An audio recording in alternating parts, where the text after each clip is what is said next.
We started as a group of 50, and by the end, we finished with 30. But over time, we slowly became one. The team is a group of people who know everything about you, what your strengths are, what your weaknesses are. When you're tired, when you're hungry, what makes you happy, what makes you laugh.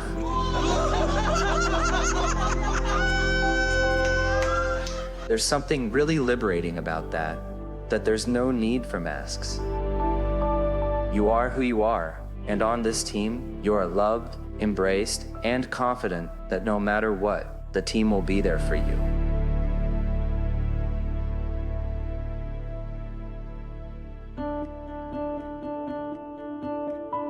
For 2 decades now, members of Team 34 and Unit 669 have not been separated from each other, friends in heart, soul, and family. It's like it was pure luck. It was luck. They connected 31 people that just had the potential to be each other's best friends. And that probably happens once in a generation, and we got lucky to be part of this really crazy bunch. I first wore my uniform with you guys 13 years ago, and today is probably the last time. Like a family, they didn't choose each other either. They found each other when they joined the unit, and since then they do everything together. We room together, we live together, we go out together. All of our adult lives were shared.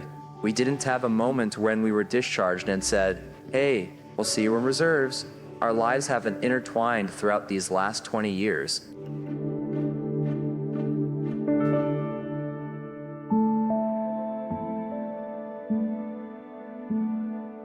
A month ago, everything changed. An Air Force Owl helicopter has crashed in the Gaza Strip tonight. As a result of the helicopter crash, 2 IDF fighters were killed. The 2 team members, Daniel Aloush and Tommy Shalom, reservists in the unit, were called in to rescue a wounded man in the Philadelphia corridor of the Gaza Strip. Just before landing, the helicopter crashed and they were killed. Their teammate, who was seriously injured and is still hospitalized, is speaking for the first time about that terrible night. What exactly do you remember happening? There was nothing unusual. Everything was normal, and literally a second before we landed, that's my last memory. That's it. From there, boom, blackout. Like, I don't remember anything. When you woke up, could you comprehend what happened? I don't have that memory of opening my eyes the first time, but I do have some first memories of the ICU. That apparently I was awake and communicating, and I was even asking questions at a much earlier stage than I remember. You asked what happened to Tom and Aloush? Yeah, I understood from whoever was there that I kept asking about it, and it took a long time for them to tell me. What was your reaction? I don't think I was able to grasp the whole situation, that I was in a helicopter that crashed and that they were both killed and everything together. I was just in shock. And I was waiting, to get out of the hospital and go hang with Aloush and Tom, and they're not here anymore. In other places, we're called the dinosaurs, and we lost 2 of our dinosaurs. We lost the most beautiful dinosaur in the pack. We lost the smartest dinosaur with the biggest heart in the pack.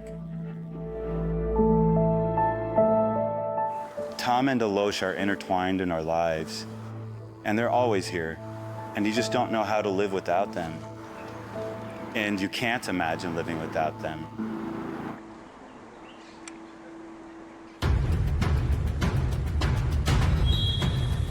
In late 2005, they enlisted in the Air Force 669 unit, the Special Rescue Tactical Unit, designated for the extraction of fighters from enemy territory. Take this wounded man. Evacuation time is critical. Our ability to come and get them out quickly is probably what will save their lives. Over the years, we've evacuated from the most complex situations imaginable. Even when there's a small % chance, 0.5% chance, 0.25% chance, even sometimes when there's no chance, we were there. They glide from helicopters, dive into the heart of the ocean, rescue soldiers from Gaza or Lebanon, from the depths of the valley to the top of the mountain, all to reach the man at the end who is desperate for help.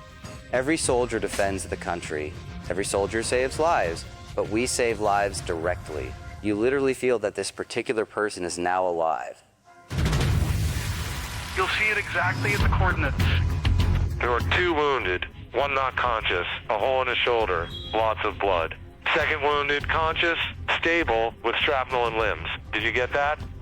It makes you feel like, okay, I'm putting myself at risk, but I'm risking myself so that he lives. This man, soldier, whatever, he's gonna live. Liftoff, great. Guys, you're lions. We adore you. Keep doing your holy work.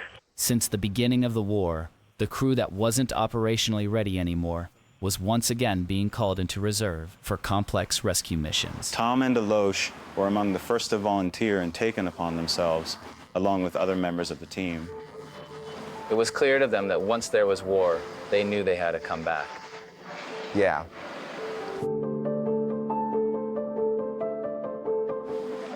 Aloush was an unusually sociable man. Walking charisma, captivating smile. He's tall and handsome and good-looking. It's been said before, but he had everything it takes to be the perfect douche. But he turned out just the opposite. He rubbed off on us because he always came with hugging and with a smile and looking at the good things. And Tom brought the voice, the mature, the quiet, the very conscious, nothing undermining him. Not the officers, not the other soldiers, no very stressful events, no rescues. He was a very quiet and whole man in a truly remarkable way.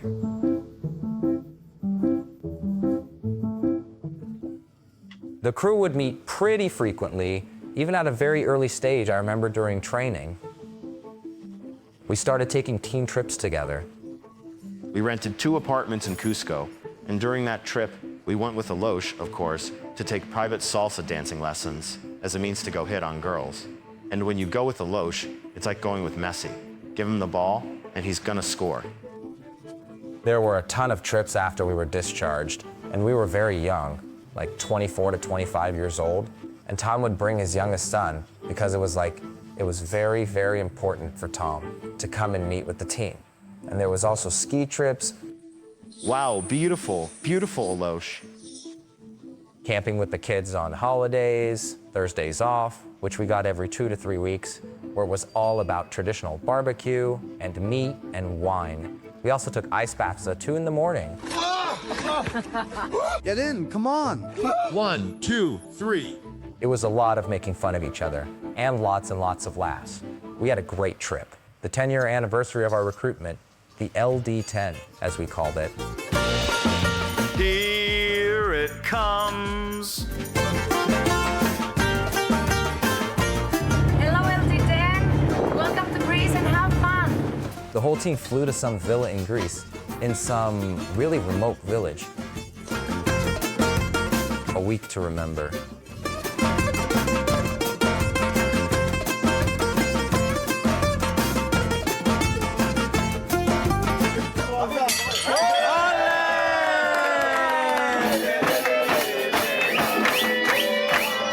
And everyone still talks about it, even to this day. Just a few days before the accident, we started a new group chat to organize the 20-year anniversary trip. At some point, we need to go back and get that process moving. 5 בבוקר והוא כבר יוצא לבקר בגן העדן הכחול שלו. We have been through so many trainings, but no training can prepare you to carry your friend's casket. And that was a moment carrying Aloush's grave. It was a moment that will stay with me for life. Opening that military jeep's door and having his casket there, and I put him over my shoulder and I tell him, "Man, Aloush, you jerk. What a fatty you are. I'm so heavy." And I go all the way with him. I see him when I drop him and I place him into the pit. I keep thinking, you look back on this last year on another dead soldier and another dead soldier, and you close your phone and you put it away and you keep eating and drinking, and suddenly this pain fills you up. That suddenly it's someone that's yours. And suddenly everything seems so different. Everything seems so... אצלו בלב ונשבע שהכל עוד יחזור להיות כמו שהיה.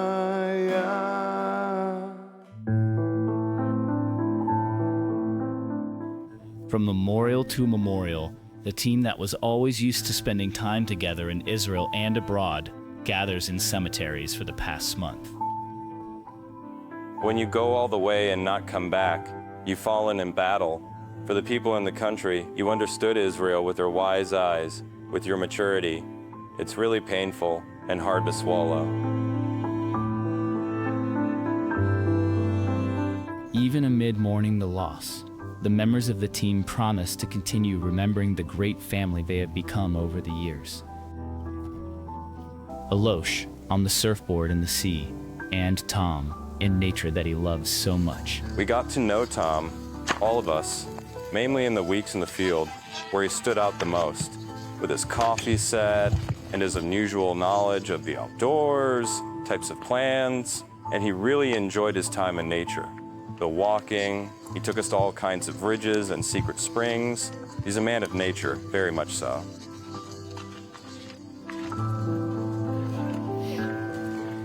אל תחפש רחוק, תישאר קרוב, כי ככה זה לאהוב את עצמך, לא מול המראה.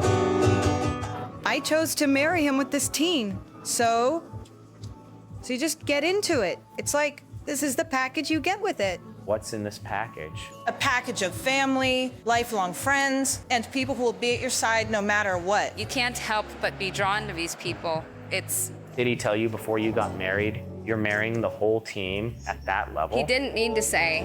It goes without saying. תסתכל לה בעיניים, תשח את השפתיים.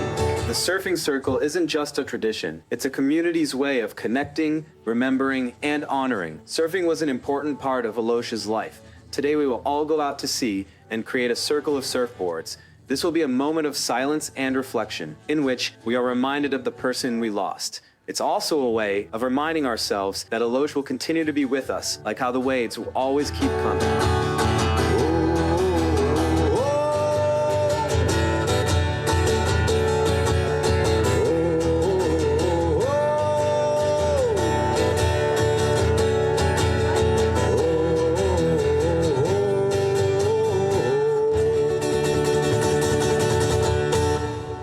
For maybe the past 2.5 weeks, I've been constantly going through all the Memorial Day songs because it's almost impossible to find a song that conveys exactly what you're feeling. But there is a song by Hanan Ben Ali called Good Night Sean. It's about a soldier who was killed, who wrote a letter to his parents and his friends beforehand. And he wrote, "Mama, don't cry. I died for the country I love."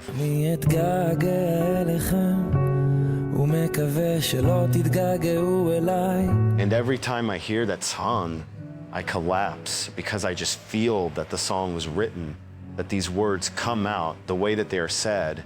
It's how Tom would say them. It's how Aloush would say them. That's exactly it. I relate to it so much. You just get up every morning and say, it actually happened. Tom and Aloush were killed. But you find those bright spots. You get up in the morning and see a message from someone on the team. I love you, bro. It was good to see you yesterday. That's where you have to draw the energy. You have no other choice. We need to keep on living, and we'll keep on living. We're really an abnormal team, and we'll grow from it. כנראה שהלכתי לישון, לילה טוב, שון.